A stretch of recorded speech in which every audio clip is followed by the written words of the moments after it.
It's football and other F words. That's right. It's Thursday morning. That means you're going to hear my voice twice if you listen to both football and other F words and 440 Sports later today at 1 p.m. Central Standard Time. Which you should be I doing. promise it. Yeah, I promise it will be a totally two different conversations and stuff because got to keep it separate. Got to keep the people wanting more. Maybe not more of me, but at least more Titans talk. And I'm joined by Mike Herndon. You can follow him on X at Mike Herndon NFL. He has a piece out at paulkarski.com. Tell the people what you wrote about paulkarski.com. Wrote about Will Levis's development, Tajay Spears as a feature back, the inevitable impending draft discussion that we are going to have for the next 5 months, and whether Craig Aukerman will be the last Titans coach to be fired this offseason. Which is it's an interesting discussion to have. We'll of course be talking about Craig Aukerman. We're going to talk about the Colts game, talk about Mike Vrabel's buddy system involved with Craig Aukerman, and maybe potentially other coaches being fired. We're going to talk about why you should not listen to an insane person like Monty Rice, and not worry about anything about player development or coaches and culture in terms of what Monty Rice says. And we're going to talk about the Miami game specifically.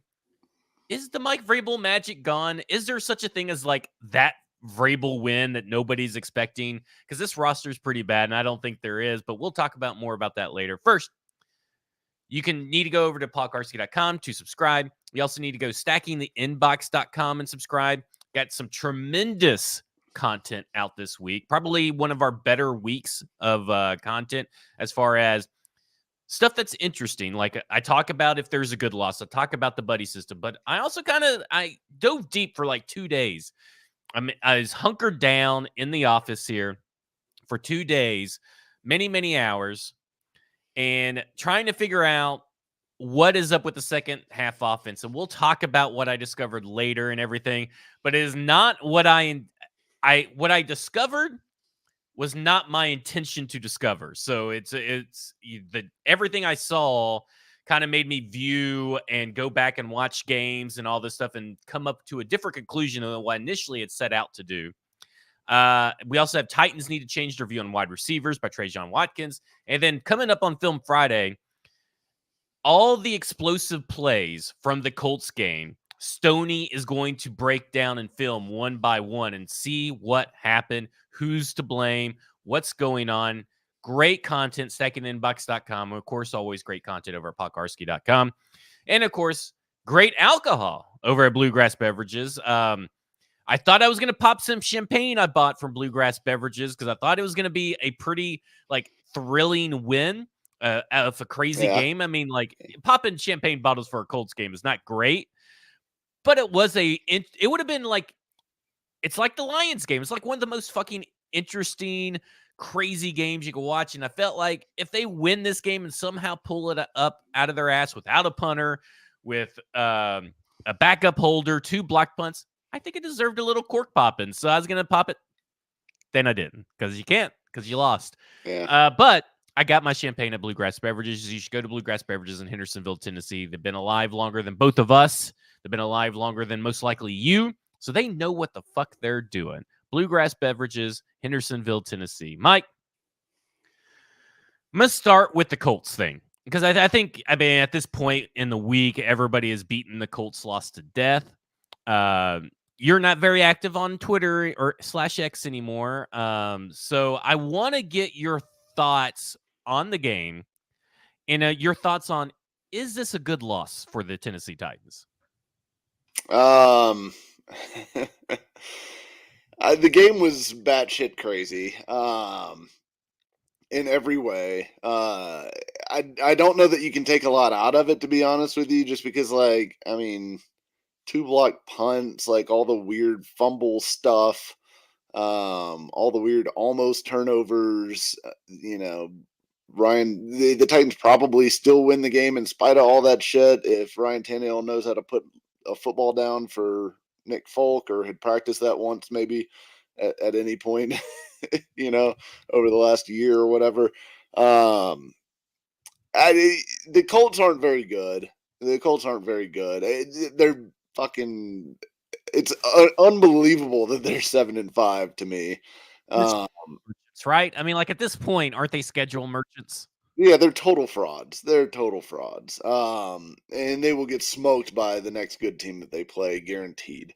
Um, but the Titans aren't good either, right? Like, I mean, this is just a bad football team, and we've known that for a long time now. Uh, we're gonna find out more how bad they are on Monday night. Which I went on a Dolphins podcast earlier this week, and they asked me for a score prediction. I was like, I don't know, 45-10. Like, I was like, this is gonna be a blowout. I like this is not gonna be a competitive game. So this team is what it is at this point. But no, I Do you didn't. think it's a do you think there's such a thing as a good loss though? Because that's the thing I want to propose to you. Because I mean, here's the three things I laid out in the article that I wrote on stackinginbox.com.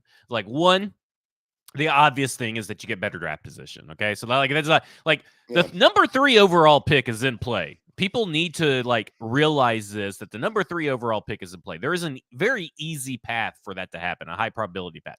Second, I feel like at least in a loss that they can point to that they fucking found guys that want to be out on the field. Like I feel like almost everybody, even Christian Fulton, who had a good game when he was used properly, which is a complaint I have, but you can read all about that and listen all about that on Football Show in my Monday article. But I feel like at least you have at least 30 guys that you could go into battle with. And I think that says a lot about like Mike Vrabel's hold in the locker room, in the sense that everybody, he asked them to fight and they came out and fought.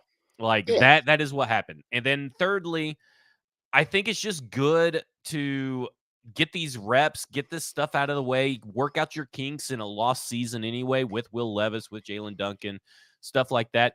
And it got the coach that needed to be fired the most out of these last 5 years finally fired. Like that's a pretty good loss. yeah. I guess I go into these games now feeling almost completely numb to the experience of whether they win or lose. I just want to see how the players do. Is the young players, how are they getting better? Are they making progress? That kind of thing. And I thought that it was a positive game from that standpoint because I like one of the things. I mean, Will Levis didn't have a great game, right? Like he fumbled the ball 3 times.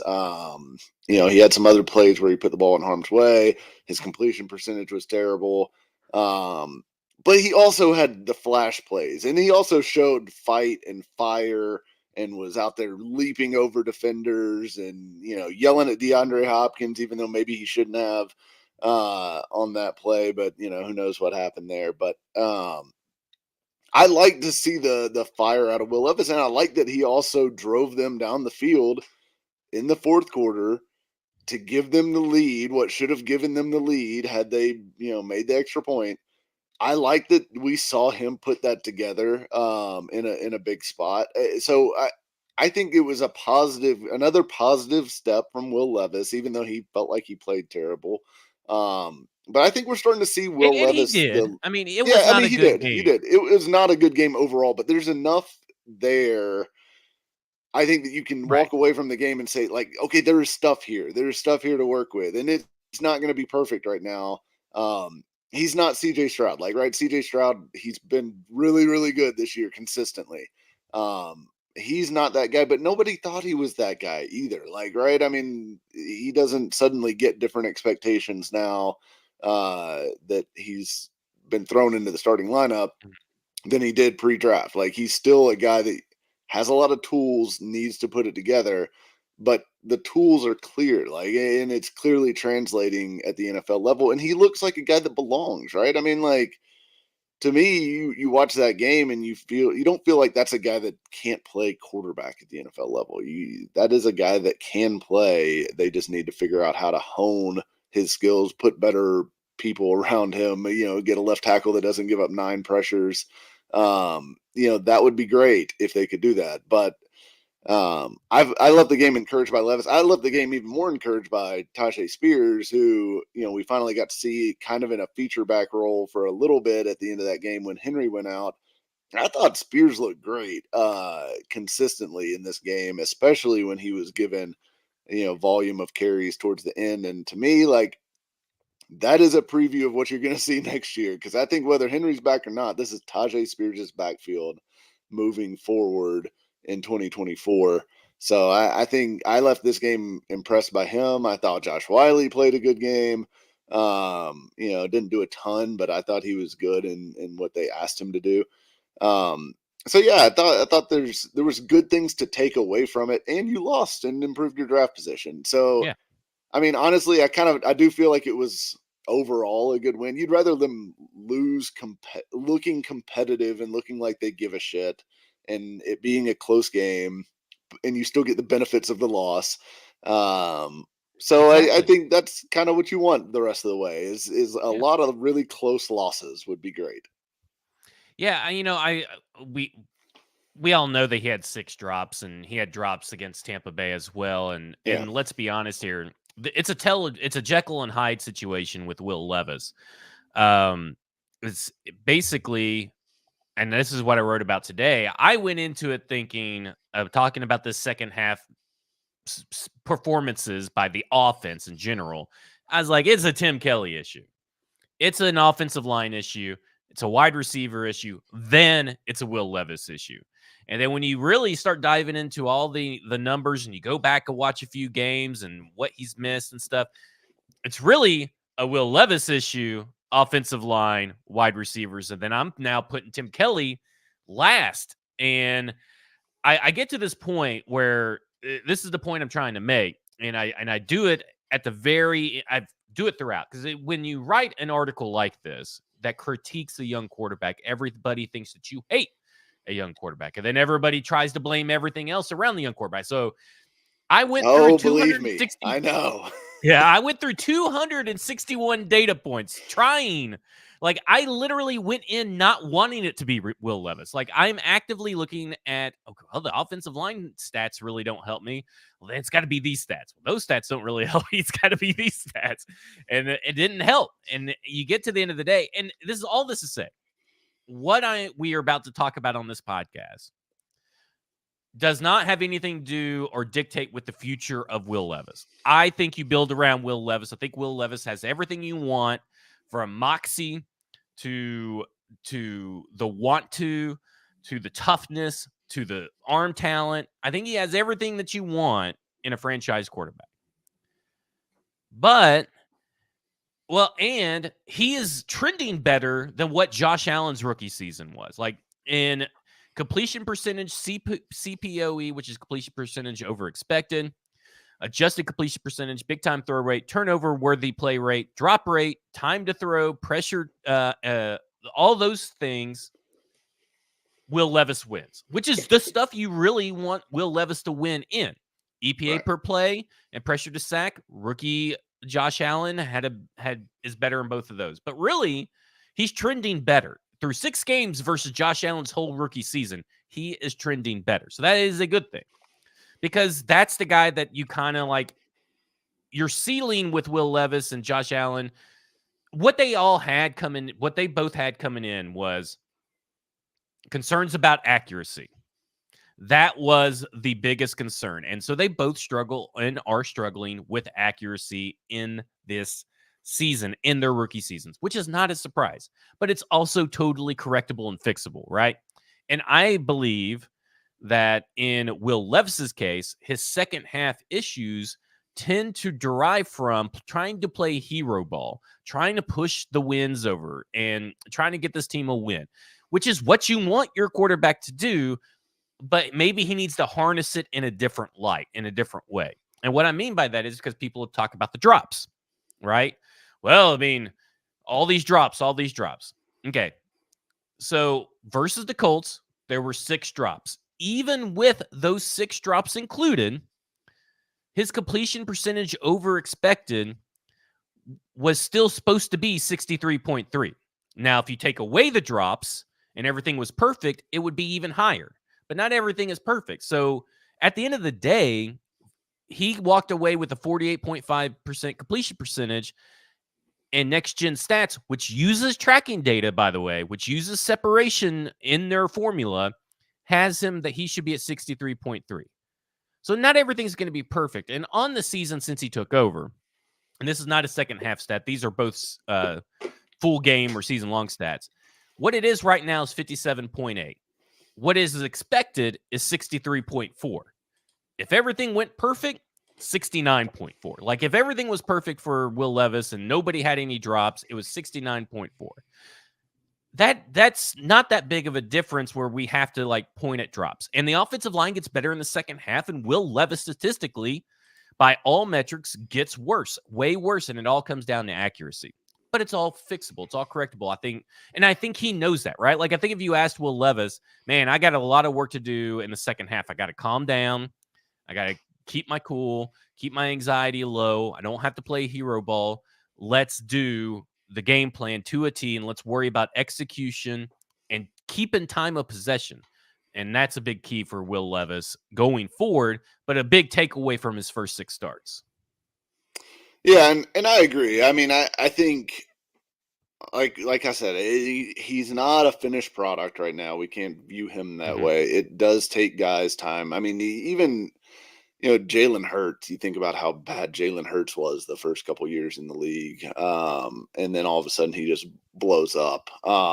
Some guys come in, they hit the ground running, like Joe Burrow, Justin Herbert. Those guys were pretty good right away. And everyone saw it. And obviously CJ Stroud has done that this year, but other guys take time. It's not the same pattern of development for everybody. And like to use a non-quarterback example, like Austin Jackson getting paid by the Dolphins this morning. He was pretty bad for 3 seasons. absolutely terrible for 2 full years. And then all of a sudden he puts it together, and now he's got this big extension, and he's a cornerstone piece of their offensive line.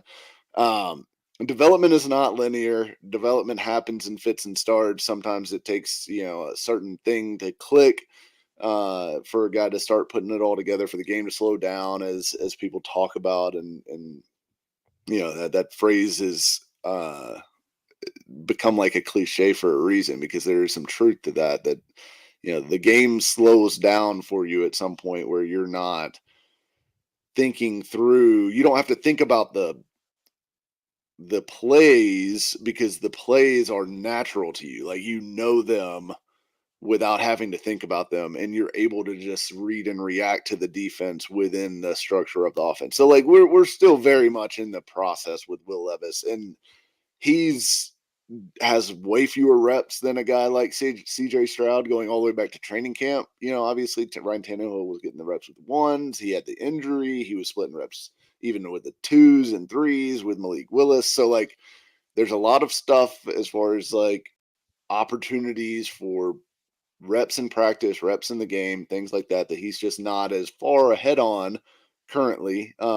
Because the Titans were going to try to win this year, right? Like, and this year wasn't about developing Will Levis. This year was about winning for them at the start of the season, and then changed to being about development once they realized they sucked.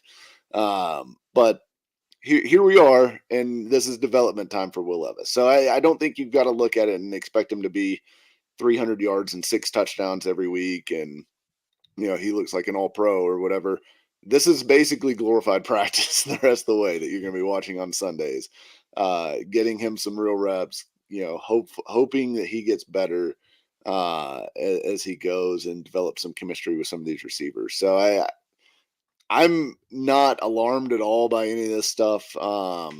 And I really do think the elite throws that he makes at least one. He makes at least one elite wow throw. Yeah. And it's not even the big deep shots that he hits on the money. It's like these layered intermediate shots down the field that you're just like sideline shots that you're just like, whoa. And then there's a lot of shots where he should give his wide receiver the chance for a defensive pass interference call, instead throws away out of bounds, specifically in the Colts game. But I mean, you're just like, it's there. And I agree with King Carnage right here. The future of guys with issues like Levis early in a career decided by work ethic. Luckily, I think Levis is a psycho, so he has a shot to fix it. And I agree. Like, that is the thing, is like, that's what has me bought into this whole Will Levis thing, is that I know what he's like work ethic wise. We've heard, we've read, we've seen evidence of it. Like, we know what he is. And right now, it's just an accuracy issue. And we know the team's going to get better around him. Like, we know the supporting cast is going to get better. So we don't have to worry about that. But we do need to see improvement from him individually. And I think it's going to happen. I'm not saying he's going to be Josh Allen. I'm just saying I think you got a franchise quarterback. And I also don't think it's a raw accuracy issue in the fact that, like, when he's throwing from his base, with proper technique, that he cannot make the ball go where he wants it to. I think he is very capable of being an accurate passer. I think that where you see his misses pop up most of the time is when he's either feeling rushed and he gets a little lazy with his footwork, or he tries to throw it off of a weird arm angle to try to get it around a pass rusher, or just, he's trying to flick it in somewhere. I think that's where the accuracy issues pop up more often than not. And I think that stuff can be coached out of him, just by showing him that, hey, you have time here. Use your fundamentals, step into your throw, use your technique, and make sure you deliver an accurate ball. Not every throw has to be, a sidearm shortstop flick just because you can do that, right? Like there's that element to his game. And I like that he has that kind of thing, that he has a little bit more of the playmaking gene, I think, as a quarterback than what I might have thought he did coming out of Kentucky. And there's definitely some opportunities where he's trying to make something happen. And he does have some creativity with the way that he's able to deliver the football, which is great because that's what all the great quarterbacks are able to do. But you also don't want to do that every play because it does start to affect your accuracy. And I think there's probably some trust in his protection that's causing him to rush his mechanics on some of this stuff too, which I think will get better when he has better protection. I mean, his distrust of his protection is warranted, right? Like it's not like he should be used to it, though, to be honest with you, from his days in Kentucky. But he's not seeing ghosts, like he's seeing like real monsters, right? Like this isn't a situation. It's a Sam Darnold situation, right? So, I think it's gonna just take time and then better personnel around him. But I think there is a good quarterback in there. It's going to be up to the Titans to pull it out. And I think they're doing a good job so far pulling it out. Ike Carnage, just real quick as we wrap this up, do we know who his personal quarterback coach is in the offseason? It was Jordan Palmer, if I'm not mistaken, right? Pre-draft, he trained with Jordan Palmer. I don't know if he'll do that every year or if he'll use somebody else. I think that was, I think that was just a pre-draft thing for him. Yeah, but that was who it was. We don't know who it is right now, but that's who it was, and he was I just think on Jordan Palmer's show, if I'm not mistaken. So that was a great. Still be Jordan Palmer. That was a really does Jordan good Palmer live in Nashville? I thought he's a Cali guy.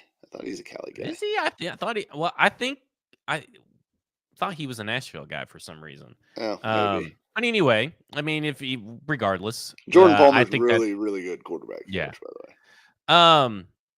So speaking of like development and all this kind of stuff, let's first get to two people that are not here: Craig Aukerman, Monty Rice. Craig Aukerman, hallelujah. Like, I hate saying that because someone lost their job, but he got paid really well to not be good at his job. And it's hard for me to feel bad for people who got paid really well to not be good at your job for 6 seasons. Yeah. 6 seasons. It was, or 5.5. It was ridiculous that he lasted this long. He should never lasted this long. And, but it became so apparent, like, he does not coordinate. He's not a coordinator, because a coordinator would have coordinated between Ryan Tannehill and Nick Folk. And before the first field goal, the extra point that was missed, he would have coordinated and said, hey, man, we got a punt blocked against the Saints, and we already had one punt blocked against the Indianapolis Colts. You think we'd change things up? So stuff like that is just like, he's never developed a returner. They have the last 3 seasons, they were top 12 in penalties on special teams the last 3 seasons. He's never been good in the Rick Gosselin metrics, and he's like a special. You want to know about special teams? Rick Gosselin's your guy. The DVOA's been pretty atrocious for the most part. So really, I'm not surprised. He just doesn't seem like he does anything. And this kind of ties into the Monty Rice thing too, because I kind of think like, well, if Craig Ackerman's gone, Tom Quinn's like, yeah, I'm good with Monty Rice. We don't need him around anymore. Like, what Yeah. was going on in the special teams room and stuff is just interesting to me. But I think that there's a real chance that you get a real upgrade in a special teams coordinator this year. I mean, it can't be worse. But next year, you get a real upgrade, whether that's Anthony Levine, who's pretty well respected around the league, and he's an in-house candidate. Whether you keep Tom Quinn another year, which is probably the Vrabel thing to do.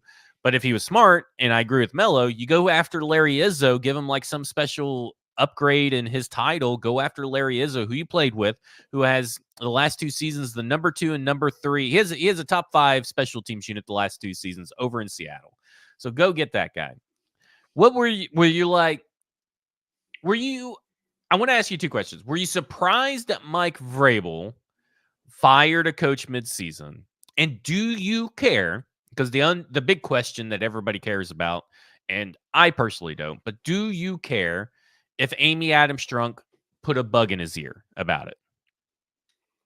I mean, I don't think I care about it. Really. I mean, at the end of the day, I guess I don't buy this idea that like Mike Vrabel had to be coaxed into firing Craig Ackerman. I think people that say that do not give Mike Vrabel enough credit for simply having basic common sense. We know that Ackerman has not been a super high performer, and yes, he has not fired him previously, but he's also never had 2 punts blocked back to back, the second of which injures his star punter, and then is compounded by the fact that he didn't have another holder ready uh, to come in and hold for Nick Folk, which cost him a extra point that cost them the game, right? Like that has never happened before. So I think you can't have that happen in a game without and have a background of like just not great performance or even bad performance and survive it. Like you can't have that kind of disaster. I don't think I don't think Amy had to say anything to Vrabel about that. I think that was just a obvious thing that had to happen. I, you know, I don't think Seeing your that happened. one of your best players, which is sadly your punter, on crutches has to do something to a coach, right? Like Yeah, that's how I view it. Like your players see this coach, and even Amani Hooker goes on record with PaulKarski.com after the game and talks and brags about the coaching of the special teams coordinator over at the Indianapolis Colts, and specifically mentions coaching twice about how great they are coached. yeah, And then you see your punter come in and he's one of your best players. You see that you lost the game because you didn't have the holder ready. And listen, some of this is on Vrabel for keeping him on too long. We'll talk about buddies and all that. But at the end of the day, I have to agree with you. Like maybe she called down and said, "Hey, what's the update?" But like I think Vrabel was going to fire Ackerman, and I think everybody's like, "Well, this is the first time that he's ever fired a coach in the midseason, so it's got to be someone else." Well, dude, how many coaches have like specifically gotten a player injured? Like, how yeah, many people? As bad as Todd Downing was, like, you can't sit here and say that Ackerman wasn't worse throughout his tenure, but that was the worst game by any unit, and it's yeah. it should be the easiest unit to grasp and coordinate, and he doesn't do anything, and his pressers doesn't seem like he ever has an answer or takes any blame or anything. He just dodges questions and stuff, and so to me, it's just like you take all of this combined and the imagery of a player on crutches because of poor coordination. I think it's pretty easy. Yeah, I mean, I think it is an easy decision. I can't imagine he had to be pushed real hard to make that call. I think, yeah, people that pretend like he refuses to fire any coaches, he has definitely fired coaches. I mean, he fired what Ty McKenzie when everyone thought Ty McKenzie was like a future head coach and stuff like that, and he has fired coaches all along the way. Um, so I don't think there's a hesitation to do that. He doesn't do it in season because he doesn't believe that it helps the team. But I think he knows that this is a lost season, and at this point, it doesn't matter. Just get him out of the building. He knows he's going to fire him at the end of the season anyways. Just go get it. Yeah, and he probably felt like he couldn't go back to the team this week and stand in front of them and tell them that Craig Ackerman gives them the best chance to succeed on special teams after that game, right? Like, I'm sure that's probably a big factor in why he did do it in season. It's just that he can't stand in front of the team and say that with a straight face after two punts get blocked and they miss an extra point because of lack of preparation, because like you just can't do that. So yeah, I think it was just it was too bad of a game for anyone to survive from a coaching Right. standpoint. Let's dive in before we get to Monty Rice. Let's dive into the buddy system. Let's dive into who may be on the hot seat. And we know who fans want on the hot seat, but I don't think that's very likely. But I want to talk about this narrative of him only hiring his buddies and stuff like that. Welcome to the NFL. Yeah. like Yeah. that's my first thing. When he initially got hired, only 33% of his coordinators and position coaches were people that he knew. Now, you hold on to a guy like Craig Ackerman when you way past you should, he becomes a buddy. So right now, he's tied for fifth with 76.9% of his position coaches and his coordinators being what you would classify buddy, someone that he's either played with, played for, coached with previously, something like that. That's that guy. And to be honest, that's what happens the more years that you have experience in the NFL. Your average year of was like 13.8 years of experience for anybody below the average, which was 51.2, if I'm not mistaken. Yeah. And it was like 22 years for anybody above the average.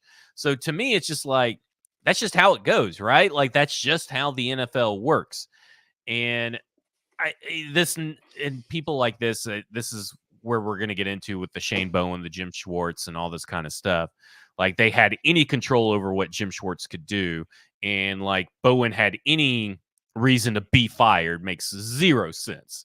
But at the end of the day, you look at Frank Reich, right?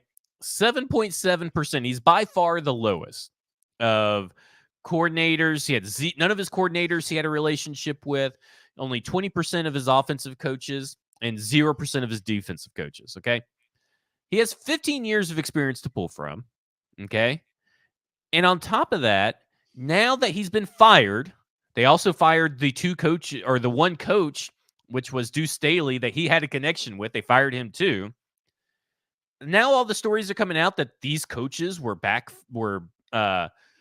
going behind his back, talking to the ownership, texting, colluding against him. They were all infighting. They weren't on the same page. This is why the majority of coaching staffs are buddies. This is why, because you have to be on the same page for it to work. And Frank Reich assembled what everybody assumed was an all-star cast, right?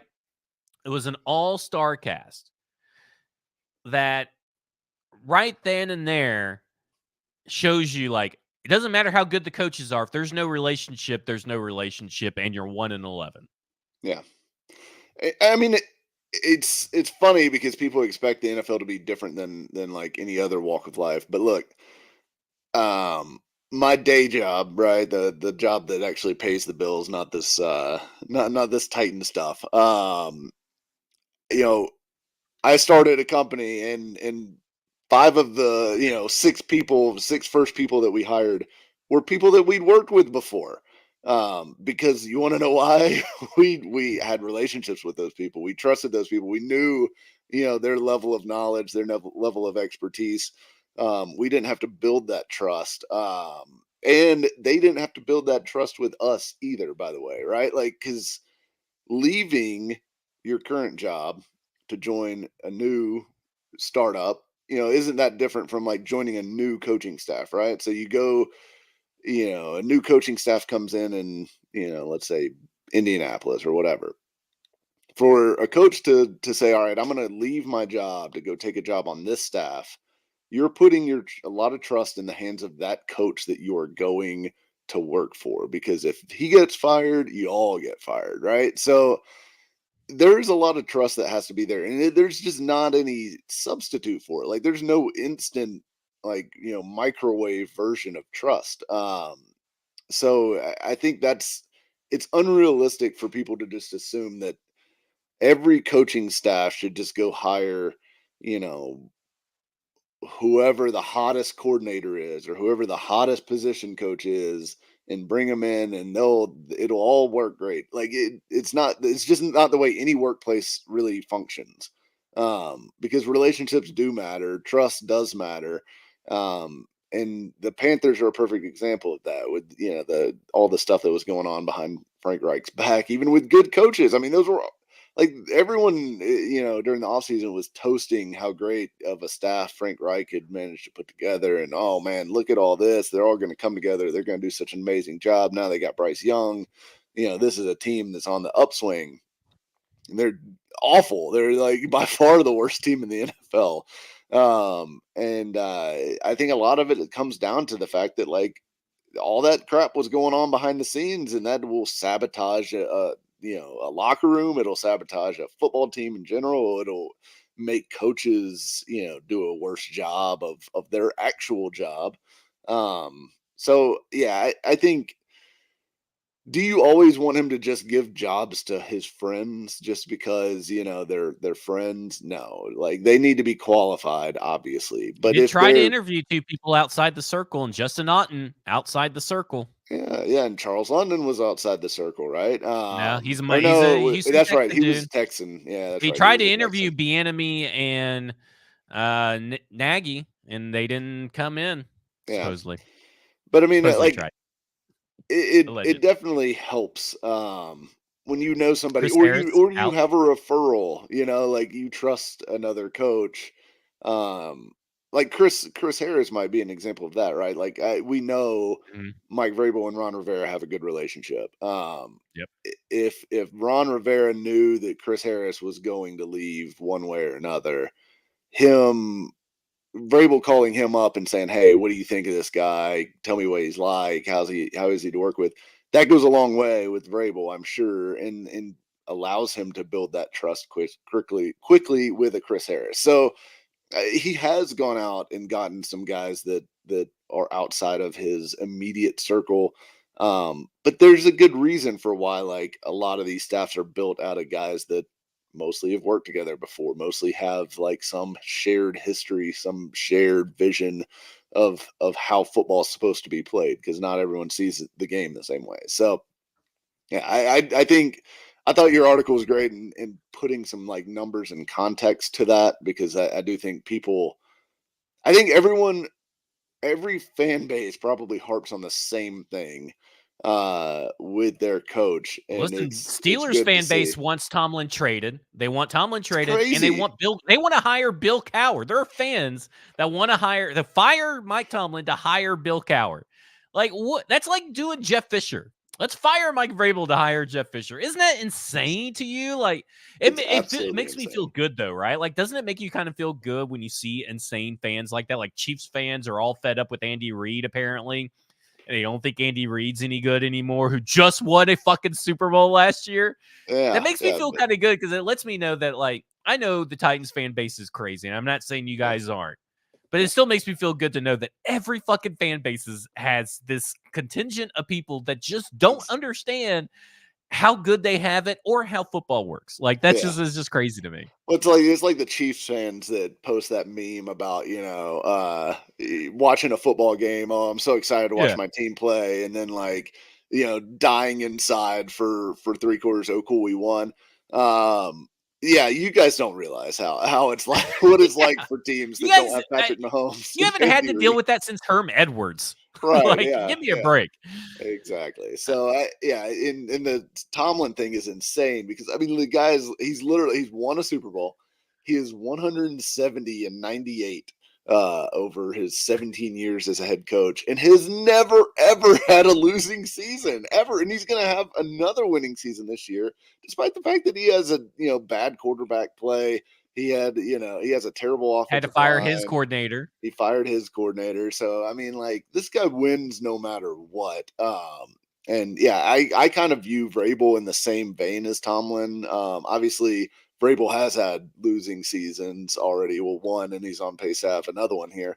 But I kind of see Vrabel the same way. But yeah, it's just insane that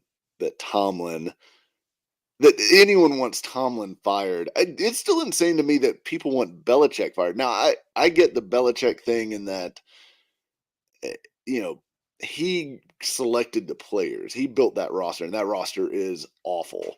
Um, but I think Belichick is still a good football coach. I like if say the Titans did trade Vrabel away, I'd be all about bringing Bill Belichick here. Like, right? I Why mean, not? Don't he's let him be got GM though. no, don't let him be GM. He needs to have a GM and not just like a secretarial GM, like apparently Rand Carthon is for Vrabel. I wasn't gonna Uh, bring it up. You said it. I mean, You gotta get those faxes in. yeah, got to make sure the Yeah, fax paperwork's that right, Rand. contract in. Yeah, come on.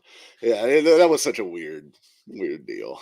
This whole thing with Rand Carthon is weird right now, but um, Yeah. either way, either way, I think the other fan bases being crazy does give me some form of comfort as someone who has to deal with the Titans fans on a daily basis. Um. The I want to talk about this whole like who do you think is going to get fired? I just think the only guy that's realistically going to get fired that is I would say Jason Hoteling should. I mean, like I think there's a there's just chance there. I think Yeah, I think that should I think that should be like the way to go. Maybe if you want to demote him or something, I don't know, because he ain't going to get a job as a offensive line coach anywhere else. Maybe you move him around or something. But I also think I liked your idea that Rob Moore should be on there because Rob Moore was the guy I did not count as a buddy yeah, because he's kind of like that one friend that you have that you just kind of talk to and wish happy birthday like once a year. And so he's more of an acquaintance, not a Vrabel buddy, because he's yeah, never been promoted, never been given any extra thing. He's mhm, just kind of there. yeah. So I He's kind of been agree there with for those a two. long time. Yeah. Yeah. So I kind of agree with those two. I don't think Tim Kelly's going to get fired, and I No, I don't don't think really so think either. he should I anymore. don't think he should be because for this reason too. One of the worst things you could do for Will Levis right now would be to rip out the coordinator, change the whole system again, move everything around, and all of a sudden you've got a whole brand new offense to learn for the fourth consecutive year. Um, like we saw this story with Marcus Mariota, we saw this story with other quarterbacks that this franchise has brought in, and other franchises do it too. It's not just the Titans. But this idea that like you fire your coordinator because your offense sucks with a rookie quarterback, like that is what a rookie quarterback does. They produce shitty offenses for the vast majority of the time, right? Like, so no, Tim Kelly has to be here next year. Like, I've seen enough from Tim Kelly that I like to say that like he's not the huge issue. It's the fact that they cannot block anyone on the edge and they are starting a rookie quarterback without elite weapons. So yeah, Tim Kelly must be back. But sorry, I didn't mean to Um, derail there, but I no, just feel no. strongly about the Tim Kelly thing. Well, and then I want to switch to Shane Bowen because I don't think Shane Bowen should get fired either. Now he may get hired for a head coaching job because he's like one of the hotter names that people throw around out in the national media. Interesting. I'm not Yeah. going to be mad if Shane Bowen is fired, but this idea that like, look, let me say something. The defense wasn't good last year. The defense has rarely been good, even with Jim Schwartz here. Like it has been more exciting, but it's not been very good. And let me say something. I think Shane Bowen, if you put Myles Garrett and Zadarius Smith on this team, I think that Shane Bowen would do pretty well. I think if Yeah. you gave him Denzel Ward, I think he would do pretty well. Like it's a lack of talent on this defense, a lack of people not being able to do to physically do their job. Like you got Jack Gibby in there, which by the way, if you want to talk about developing players about how well they couldn't even develop Monty Rice. Monty Rice sucked in college, but also that they developed Jack Gibby. I mean, Yeah. like from an undrafted free agent to being better than Monty Rice. So like this whole idea that Monty Rice accounts for anything other than another big smear on the John Robinson resume Yeah. is asinine. But they weren't going to fire Shane Bowen after what many perceive in the fan base and nationally as a good year by the Titans defense to hire a guy that wanted to leave. And he didn't want to leave because of anything bad. He didn't want to be a defensive coordinator. Then he suddenly went and interviewed and got the only one interview, one hire. Yeah. And it's not because, and you don't do that to people. You don't do, specifically Mike Vrabel won't, but you'll be hard pressed to find that anybody fires anybody after what is perceived as a good season to fire and hire someone in house. It's just not the case. And people are like, who's mentioned Bowen as head coach again? I think it's Pelissero. I think he does his top candidate or whatever. He has crazy. He had a big paragraph of it. Yeah, but he did a big paragraph on Shane Bowen. Like he was like Shane Bowen was like one of the top 10. Gotcha. And he's been like that for a couple of years now too. And I do agree. I was surprised. We were surprised that he didn't get an interview last coaching cycle. I kind of thought he might last year. But yeah, it'll be interesting to see what happens. But I mean, like, yeah, this idea that the defense has completely fallen off the map is kind of crazy to me because it's just not based in any sort of reality. Like, if you look at DVOA, last year they were 19th. This year they're 22nd. If you look at points per game, last year they were 14th. This year they're 16th. Like, these are worse marginal differences. Yeah, with a worse roster. Yeah, you lost more guys than you added for sure on defense, anyways. Kevin Byard gets traded away with there's no. Which that was a plus. Yeah, that's a plus in the column. But you lose David Long, you lose. I think Zach Cunningham was better than Dr. Gibby. Despite some of Cunningham's bad games here and there, I think he's still a better player. I think Bud Dupree gave you something when he was healthy and on the field. DeMarcus Walker was a good player for them last year. That's gone. So I think there's certainly he got overpaid and is doing nothing. Mario Edwards is another guy that left that they probably should have kept. He was useful. Yeah. They just don't have the depth and the talent at the starting 11, and they don't have the depth behind it. But Cleveland does. I mean, yes. Cleveland is an all-star cast of people who can play man coverage. 3 first-round picks in the secondary, and and then Myles Garrett and Zadarius Smith coming off the edge, and I mean they're loaded with talent. And then they've got Owusu Koromoa in there. Like, they've got a ton of super talented players on that defense. I think this is not to say that the defense is good. It's just to say you have to put things in perspective, and it's not as bad as what you think it was compared to last year. And particularly, I think it's more player based than anything. I think it's performance on the field. Like, when you're on the field, the coaches can't do anything other than give you the plays that you have known and practiced and planned for. You have to go out there and execute. So it's up to them to execute. And I don't think right now that those particular players on defense and some of the players on offense are executing, maybe because they can't, maybe because they don't care to. But I think it's just physically, I think they can't perform what you need. Specifically, you look at a guy like Jack Gibby, right? Yeah. So in my opinion, I'm not going to be sad. I'm not going to be sad if Shane Bowen, or surprised that Shane Bowen is fired. I don't think that you can point to this defense and say he should be fired.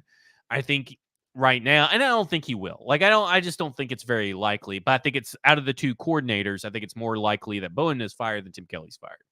Yeah, I agree with that, and I do think that the defense has gotten a little bit worse this year. And it was a little bit worse the year before. Like, it's gotten worse 2 years in a row, right? So I think there's a question to be asked there. Like, I'm in the same boat as you. Like, if he leaves, fine. If he stays, fine. I don't think it's a big difference either way. I think ultimately the way to make this defense really good is to get better cornerbacks and get better edge rushers, which are the 2 premier positions in the NFL on defense, and the Titans are not very good at either one of them. They don't have a superstar at either of those positions. So, like, I that's why I don't think, like, expecting this defense to be a top 5 defense in the NFL is realistic when you don't have a superstar at either of the 2 most important positions on defense, right? Like, that's like asking the Titans offense to be a top 5 offense with Ryan Tannehill at quarterback. Like, we saw it actually happen one time, which was incredible, but that's the exception, not the rule. That is like a rarity when you're able to get that kind of performance out of a team with mediocre players at their most important spots. All right, Mike. Tennessee Titans play the Miami Dolphins on Monday Night Football. Uh, Luckily, the NFL has decided they had the foresight to schedule another game at the same exact time, which will be good for the casual fans. I imagine this will be the lowest rated Monday Night Football game in a very, very, very, very long what time. is the other Monday night game though? To be honest, I don't know off the top of my head, but Yeah. it's going to be better than the Miami Dolphins versus the Miami Dolphins versus Tennessee Titans. Is there anything? Because like last season during the losing streak, we were kind of like, well, this could be the game though. You know, Vrabel always has one of those games where he steals one that he and wins one that he shouldn't, and we've kind of been saying that here and there.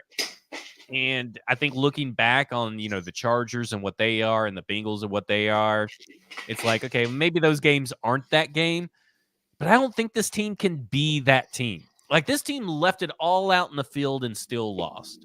To the And now you're Colts facing to the Colts. And now you're at home. facing the Miami Dolphins away. Yeah. I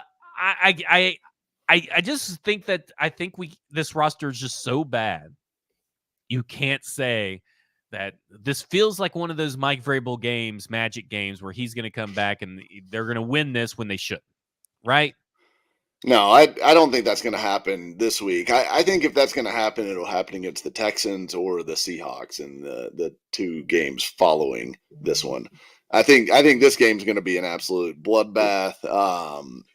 There's the Titans' biggest weakness on defense is their inability to defend the pass. Guess what the Dolphins want to do to you all day long? They want to throw the ball on you. They've got Tyreek Hill and Jalen Waddle. The Titans have nobody who can come close to defending those guys. Like it's just not. It's not going to happen. I'm sure Vrabel and Bowen will have a decent plan. But taking away those guys is way different than taking away Adam Thielen, right? Like it's just a different deal. So I think this is going to be a bloodbath. I just don't see any way the Titans can hang with those guys on offense now. And on the flip side, I think Xavier Howard and Jalen Ramsey against the Titans corners, or against the Titans wide receivers rather. I think it's gonna be a long day for Will Levis trying to pass the ball against that defense. I think the hope would be maybe you can, get Derrick Henry going and have a vintage Henry game, but there's just way too much to overcome in this game. For the Titans to win this game, they're going to need like 4 turnovers and like a couple Levis bombs that hit for this to even be a contest, in my opinion. Yeah, I'm with you. I think that when you get down to it, there's just nothing there for you guys, and I don't know why this got in there. Oh, yeah, on our stream here. No clue. But yeah, anyway, I think I fully expect this to be like a David Long revenge game. Like I think all the worst things are going to happen here. The Titans have been bad on the road all season. So I think the idea that they're going to go to Miami, who is competing for a 1 seed, and you've got Tyreek Hill, who's trying to, break the single season receiving yards record. I think he's going to be. I think Tyreek Hill might put up like 250 yards and 2 or 3 touchdowns. I think he's going to put up insane stats in this game because the Titans have nobody who can cover him. They just don't. Well, we're talking about the second half with Will Levis, and you go to the Miami Dolphins, and now they have the second best, or they have the 7th best second half defense. There's just nothing I don't think this team's going to do. I think everybody's going to overblow what David Long does in this game, and they're going to be like, "Oh, we should have kept David Long." That's, to me, like I hate when people bring it up because it's the furthest problem that this team has is the presence of David Long. David Long being here would be nice. I'd like to have him, but it's not like his absence has ruined the season. Like that's not even close. Yeah. It's not even close. And so, like, I'm sure he's going to get his. They're going to send him on some pressures because that's what they do. I just don't see this team doesn't even like to run. I mean, they'll run, but this team doesn't even really want to run, the Miami Dolphins. And what do they do with Derrick Henry? Are they just going to roll with Tyjae Spears the whole time? Which I'm fine with, right? Like, Tyjae Spears is going to give you more juice in this game and probably is going to be, even if Derrick Henry is healthy, he'd probably be written out of the game plan as the game goes on and the game gets out of hand anyway. So to me, it's just like, you look at it all and it doesn't really matter at this point what happens. If this team somehow even plays it close, I'll be pleasantly surprised. Final prediction for the Tennessee Titans versus Miami Dolphins. I'm sticking with 45-10. Yeah, it's going to be a bloodbath. But I will say, the last time the Titans scored 30 points, it was against the Dolphins. Well, 2 years ago. A little bit different. A little bit different team. Very different teams this time around. Very different team. And by the way, apparently that loss really is stuck with the Dolphins fans. They brought it up as on that Dolphins podcast I did as like something that's really stuck in their craw over the last couple years. And I'm like, oh, so this is gonna be like a revenge game on top of the fact that y'all are going to totally outclass the Titans. So yeah, it's gonna be. Yeah, the Dolphins are averaging 32 points per game this season. The Titans haven't scored 32 since, in 700 something days since that game. And it's going to be a little bit longer because Tennessee Titans are losing 48-14. Okay. Yeah, so we're pretty close. We're pretty close on score. We're pretty close. That will do it for us. Football and other F words. Kind of a depressing way to end the show. But you know what will cure your depression? Go to Bluegrass Draft Talk. Oh, Tennessee. Yeah. Draft Talk. We'll talk some drafts coming up. But Bluegrass Beverages in Hendersonville, Tennessee. It's where you're going to find everything that ails you, like all your elixirs and solution to all your problems can be found over at Bluegrass Beverages in Hendersonville, Tennessee. He's Mike Herndon at Mike Herndon NFL on X. I'm Zach Lyons at FWordsPod. You can get both of us on stackingtheinbox.com. Well, you can get me on stackingtheinbox.com. You can get him on paulkarski.com. Great articles this week. Go check them all out at both those websites.